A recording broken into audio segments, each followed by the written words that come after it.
Ezzy, Pezzy, Lemon, Chezzy. If you received a card that looks like this, or like this, then you have come to the right place. Congratulations. So last time I left you guys with a cliffhanger, so let's finish that up. And if that was all confusing with a bunch of INS things and stuff, then this is gonna cut to a mapping segment. This thing has been on my wall for ages. Actually, I think a whole season. Because I've never got the chance to change it or add to it. But now, we finally got that chance because we found a bunch of more stuff underground. Above ground. So that's what we're going to do in this video. This video, we're going to continue the map and get it up to date. I tried to explain some stuff in these two videos, but I couldn't really get it all. Well, actually, I got it all, but some of it might still be blurry to some of you, so this will hopefully clear up any of the confusion from what I was talking about. Yes, it is the next day, and I finally got around to figuring out how to set up a green screen and work that in here, so that should make for better quality videos in the future. So get excited for that. So I just pulled out this piece of paper here.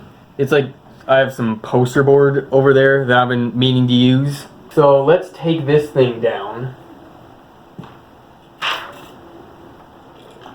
There we go. So I have this kind of laid across here. This is how we're going to do this. So I'm just going to take this clear tape and attach these two like this.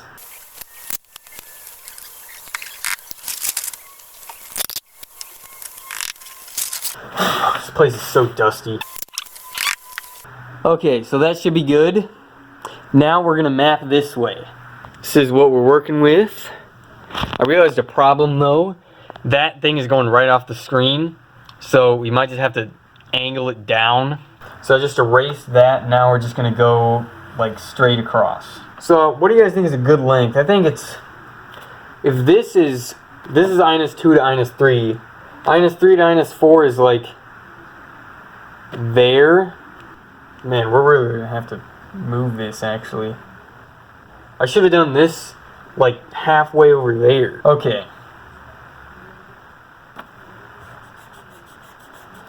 So that was too far, but it's like right there. INS 4, right there. You guys see that?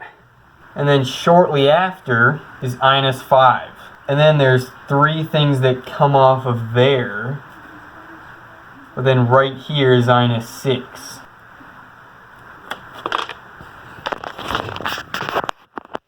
Guys, see what we're working with right now? So here's how we name this. This is our naming system, okay? This is how it works. The sectors are numbered by what intersection is at the end. So for example, INS 1 is at the end of sector 1. And the reason for that is the first intersection is a whole sector from the beginning. So that has to be the first sector or sector 1. And then so on and so forth. Sector 2 ends at sector 2 ends at INS 2, sector 3 ends at INS 3, sector 4 ends at INS 4, and so on and so forth. But how we actually name the mini path is the opposite. The mini path is named after what it starts at. So the INS 3 mini path, or sector 4, is called the INS 3 mini path because it starts here, but the sector is named 4 because it ends there. The reason for that is that the mini paths don't start until actually a couple intersections in. So the sectors start right away because the sectors need to cover the whole thing. But it's not a mini path until it gets to the INS 3 mini path. So I know that can be kind of confusing in that right there is sector 4 and the INS 3 mini path. Like, why can't sector 4 be the INS 4 mini path so that it's less confusing? Well, that's what I just explained. And you'll hear us refer to these as all sorts of different things, so I thought I'd just clear that up. We might use sectors instead of mini paths just to make it easier, but we'll see. It might be kind of hard once we get to here because then we'd have to have that as a whole sector and that as a whole sector, but then that as a whole, just one sector at the same time, since these are like super close together in real life. So I guess the goal here is to hope that that has like a super complex thing, and so does this. And then if that goes up, then we'll just add more paper there. So if I were to name this, then this would be Sector 4, that would be Sector 5, and then that would be Sector 6. And then this would be Sector 7. So that's what we're working with so far, guys. Now the map is up to date. So here it is, guys. We're going into new territory. I should divide even this now.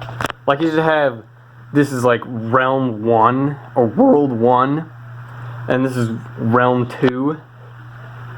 Like every 3 sectors is a realm or something. I don't know. What do you guys think? So this video might be kind of a quick one, but I thought it would be very important at least to make it because it would clear up a lot of confusion, like I said. And, you know, I finally get to update my map. Look at this thing, dude. It's gonna freaking take up my whole wall. Like, all 4 of my walls, my room is just gonna be freaking filled with this thing at the end of, like, season 1,000,000. Dude, I don't know. It's gonna be crazy. So, this isn't a very popular question by viewers, but friends or people in the Storm Drain squad definitely ask me this a lot. Am I scared of the Storm Drain? And I say I think the answer is no. I am not consciously scared of the Storm Drain, but I think I might be unconsciously scared of it because I sometimes get nightmares about it. Like one time I had a nightmare about being in the water area and then dropping my camera in the water and then my parents being super mad at me because I broke it. And then I woke up and then I grabbed my camera and it was fine. I was like, oh, okay, well that's a relief. And then another time, that one was a while ago, but this one's actually recently. Another time I had a nightmare that I was stuck at INS4 with no skateboard, no pads, no nothing. So pretty much no way of getting back. And I was just alone. And I was just sad. I was just stuck there. And then it started to rain. And then I woke up and I was fine. But I think my brain might be trying to tell me that INS4 is like really claustrophobic. Not only that, but anywhere, pretty much anywhere else in the Storm Drain that isn't a mini path or INS4, I guess, you'd be fine if it were to rain while we were in there. And I guess I've never really thought about this before. I don't even think I've ever considered this before, but if it were to rain while we were in the Storm Drain, it might actually be a problem. The INS3 mini path is like, it's like chest height in the wall of INS3. So if water, even if it was like really coming down, like downpouring rain, and then INS4 was catching it and it was like just flowing in to INS3, you'd still be fine. Cause like it would just be flowing in like this, at this height. And even still, the actual water level wouldn't be anything above like your knees, maybe, at worst. Because the whole thing is at a slope, like the whole Storm Drain in general, down to point A. Remember that one time where I went during in the winter and it was just flooding out of point A?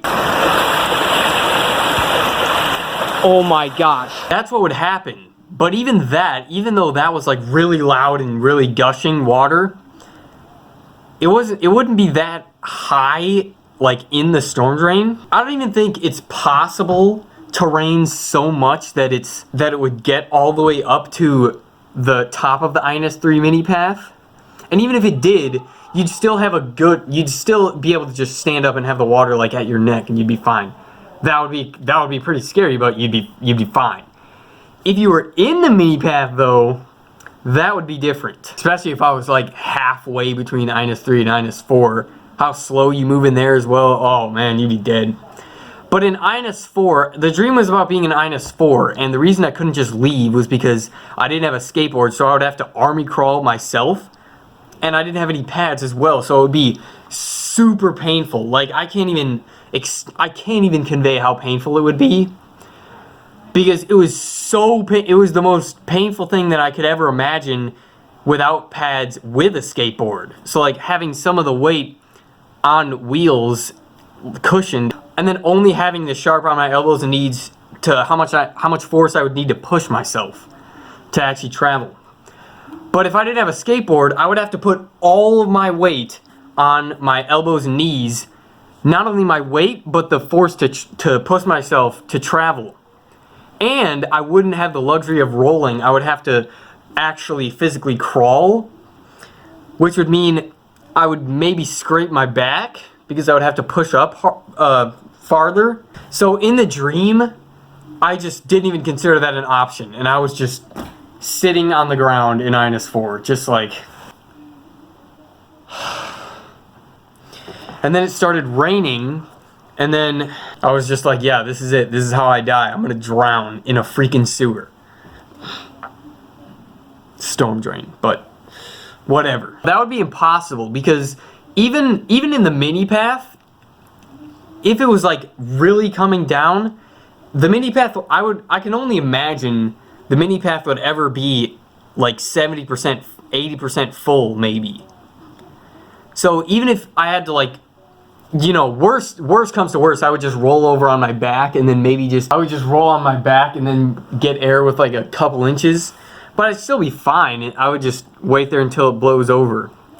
Maybe my camera wouldn't be fine, but you know, my life would be. Yeah, actually now that I think about it, I don't even think it's physically possible for even the mini path to be 100% full to the brim.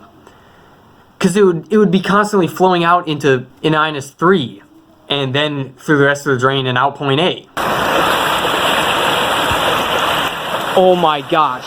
But even if that's possible, it's definitely impossible for -4 because the -3 mini path is like on the ground in -4. So the water would be already out. The water probably can't even get like a couple inches off the ground in -4.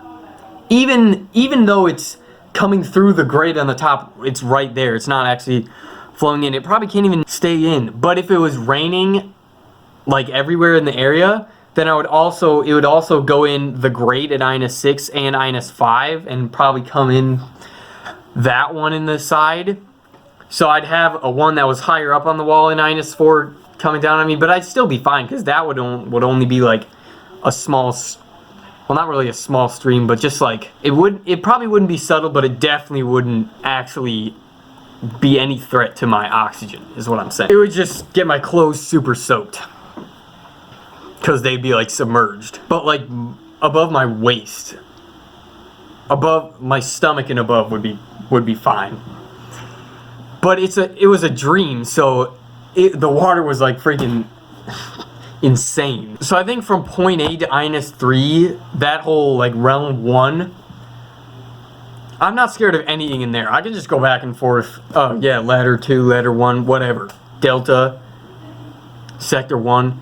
It's all just like memorized. I've had that memorized since season 1. But mini paths, I think I need to just like sit there for a couple minutes and get up some courage to go in like I did in the Operation -4. But that's just the rule, that's just the thing, is we have a rule for ourselves that we'll never go in to the storm drain at all unless it's like under 10% chance of rain on that day. So like, you know, we'll be fine.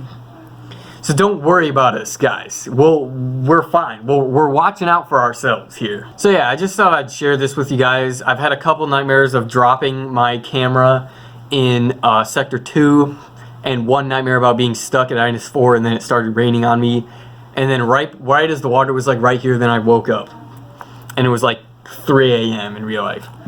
I was like, oh my gosh. So my brain is like trying to convince myself that I'm scared of the storm drain, but I'm really like as far as you could be from scared of the storm drain. But anyways, yeah, hope this video cleared up any questions that you might have. If you still are not understanding it, just like put a comment down below on this video. I think the map should like clear all confusion, but you never know. See you lemons in the next one. Take care.